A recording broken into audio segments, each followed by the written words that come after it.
Hi welcome to my channel Madhu's education alerts. This is your Madhusudan. ఈరోజు తెలంగాణ స్టేట్కి సంబంధించినటువంటి inter advanced supplementary examinations ఎవరైతే రాస్తున్నారో వాళ్ళందరికీ కూడా ఒక గుడ్ న్యూస్ని తెలియజేసింది.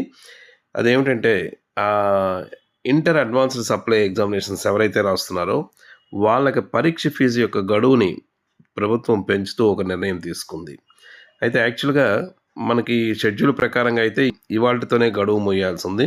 కానీ విద్యార్థులు తల్లిదండ్రులు వాళ్ళ విజ్ఞప్తి మేరకు మే 1వ తారీఖు వరకు పెంచుతూ నిర్ణయం తీసుకుంది. దీనివలన చాలామంది స్టూడెంట్స్కి ఎవరైతే ఇప్పటివరకు ఎగ్జామినేషన్ ఫీజు పే చేయలేకపోయారో వాళ్ళందరికీ కూడా ఇదొక బెనిఫిట్గా ఉంటుంది. అయితే మనందరికీ తెలిసిన విషయమే, ఇటీవల మనకి విడుదలైనటువంటి ఫస్ట్ ఇయర్ ఫలితాల్లో 65.96%, అలాగే సెకండ్ ఇయర్లో 65.65% ఉత్తీర్ణత నమోదయ్యారు. అంటే నియర్లీ అబౌట్ ఫస్ట్ ఇయర్ కానీ సెకండ్ ఇయర్ కానీ చూసుకున్నట్టయితే 34 to 35% ఆఫ్ స్టూడెంట్స్ ఫెయిల్యూర్ అయి ఉన్నారు. వీళ్ళందరికీ కూడా మే 22వ తారీఖు నుంచి ఇంటర్ అడ్వాన్స్డ్ సప్లై ఎగ్జామినేషన్స్ అనేవి జరగబోతున్నాయి.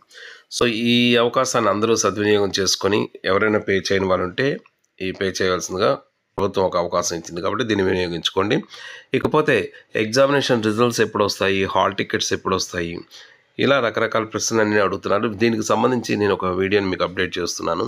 సో ఈ వీడియోకి సంబంధించి ఇంకా మీకు ఏమైనా డౌట్స్ ఉన్నట్టయితే కామెంట్ బాక్స్లో షేర్ చేయండి. తప్పకుండా నాకు తెలిసిన ఇన్ఫర్మేషన్ మీకు ఇస్తాను. Thank you so much for your watching. This is your Madhusudan. Thank you.